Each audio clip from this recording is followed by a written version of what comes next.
Bon les amis, on attaque notre dernière semaine dans les forêts du Yukon.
Donc quand on finit notre journée, on vient à Dawson boire un coup au pit.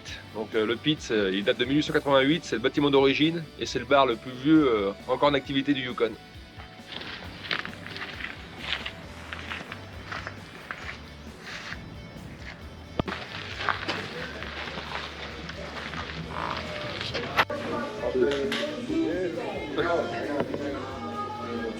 Or you can come with more.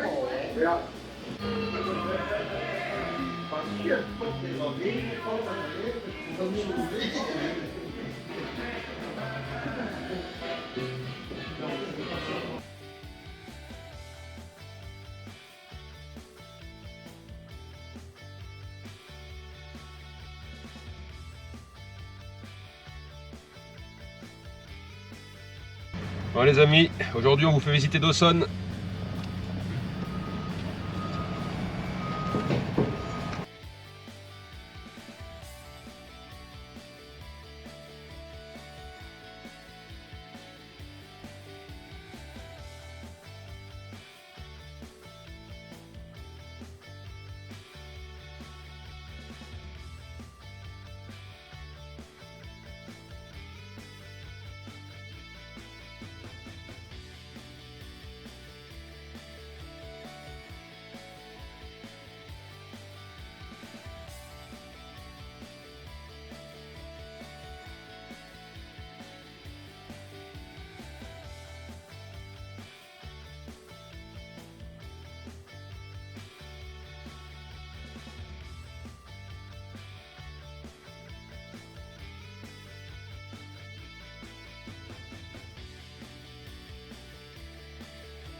Là on arrive au point où on prend notre eau potable. Comme nous on vit de côté du fleuve à West Dawson, on n'est pas relié à l'eau potable, donc on vient la chercher ici.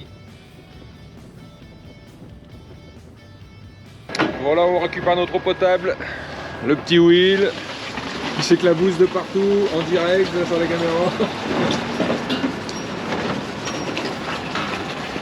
Et la citerne, c'est pour le pastis.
Bon les amis, on sort nos deux derniers billots de la saison pour le Yukon.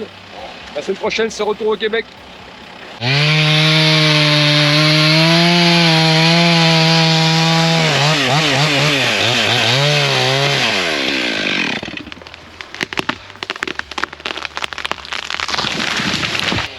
Et voilà, la dernière de la saison vient de tomber.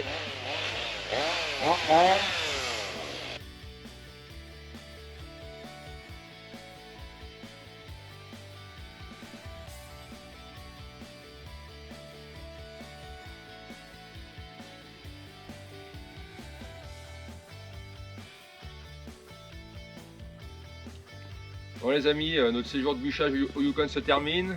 Donc ce matin on a les premières gelées. Donc on a atteint notre quota pour la scierie, donc tout ce qui est pour la scierie c'est déjà parti, c'est déjà livré. Ce qui reste derrière moi, ça c'est le quota pour le chalet en bois rond, qui sera construit l'année prochaine.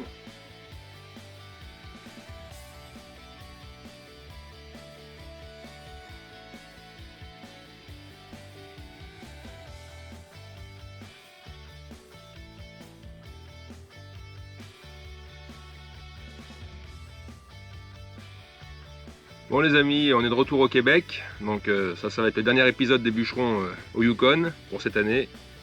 Donc là je vais vous parler un peu de mon ressenti sur le Yukon, surtout sur Dawson, parce que c'est là qu'on a vécu un mois. Donc le Yukon, eh ben, pour moi ça restera le plus bel endroit que j'ai pu visiter et travailler dans ma vie. On y a vécu un mois, donc c'est quand même quelque chose.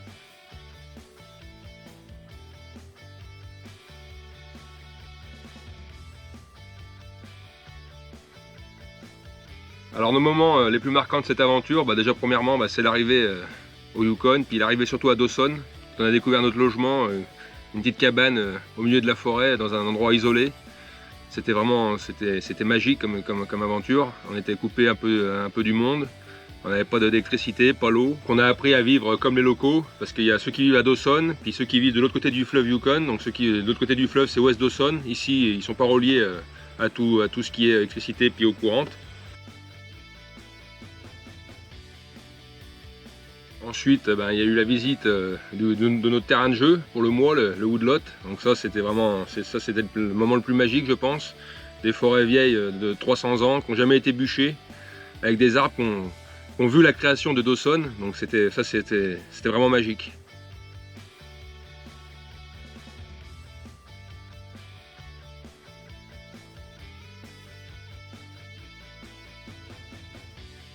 Donc la découverte de Dawson aussi, une ville mythique. Quand on repense à tous ces gens qui sont venus chercher de l'or dans l'espoir de faire fortune et soit qui sont morts ou qui sont repartis plus pauvres que quand ils sont arrivés.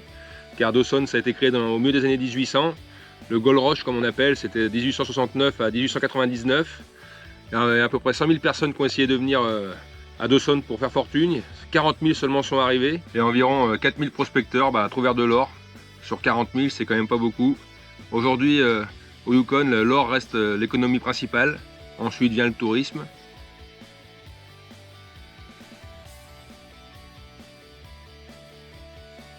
Tous les matins, nous on prenait la Alaska Highway pour aller au Woodlot travailler. Donc ça c'était se dire qu'on était à 100 km de la frontière. Les paysages sont magnifiques, des vues à couper le souffle. Tous les matins on avait le droit à des spectacles différents. En plus on est arrivé en plein dans le début de l'automne.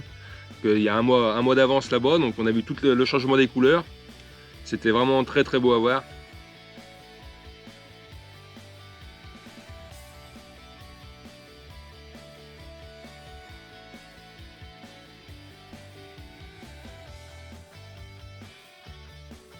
On a visité des lieux magnifiques comme le parc de Tombstone, ça c'est vraiment très très beau à voir. On a vu une concession d'or, on s'est mis dans la peau des chercheurs d'or, on a été chercher de l'or pendant quelques heures avec Will.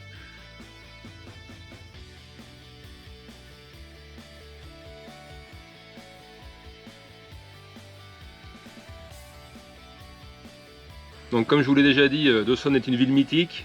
Ils ont une spécialité qu'on a pu découvrir, qu'on a eu la chance de découvrir, c'est le Sarto Cocktail. Donc ça je vais vous en parler en détail.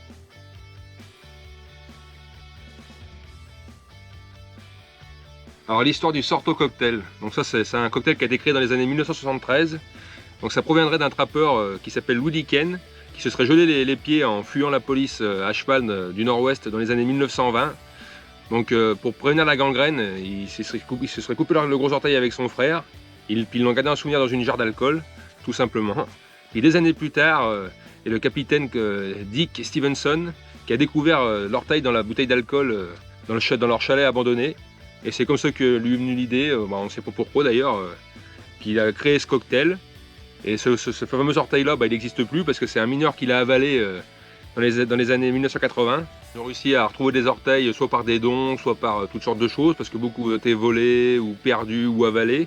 Donc sachez qu'aujourd'hui, si vous faites ce cocktail, l'amende c'est de 2500 $ si vous avalez l'orteil. Donc évitez de l'avaler. Hein. Le but de ce cocktail, c'est vraiment l'orteil est dans le verre de l'alcool de votre choix, whisky, voilà. Le but c'est de l'avaler et que l'orteil touche vos lèvres. Et une fois que vous avez fait ça, et vous obtenez le diplôme, vous rentrez dans le livre du Sorto Cocktail.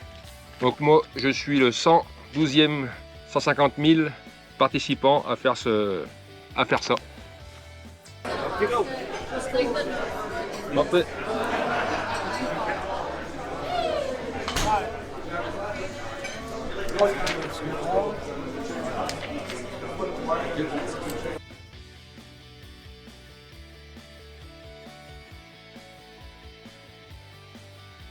Une des autres merveilles de Dawson, c'est que c'est la capitale mondiale des aurores boréales. Avec Will, on a eu la chance d'assister à ce spectacle de nuit. Parce qu'il faut se lever, c'est souvent c'est entre 22h et 3h du matin. 22h c'est rare quand même, donc on se levait à minuit, 1h du matin pour aller voir les aurores. Les photos rendent pas justice à ce qu'on voit en vrai. C'est vraiment incroyable à voir.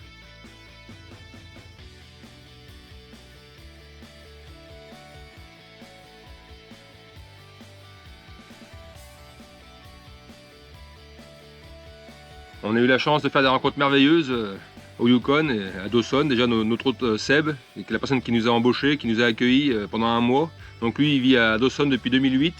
On a rencontré Gérard aussi, 75 ans, qui vit à Benson Creek, seul au milieu de nulle part. On a rencontré Joe aussi, qui vit à Tagish. C'est dans le sud, c'est proche de la frontière du BC, c'est pareil, c'est en milieu isolé. On a fait de belles rencontres, on a fait beaucoup de belles choses. Et c'était notre première visite au Yukon, et ce sera sûrement pas la dernière. Vous nous retrouverez pour la saison 2 des bûcherons Yukon l'année prochaine, les amis.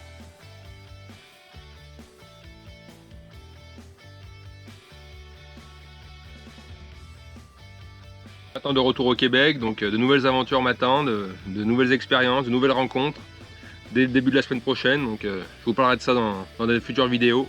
J'espère que les bûcherons au Yukon, les 4 épisodes vous ont plu. Et puis on se retrouve bientôt les amis.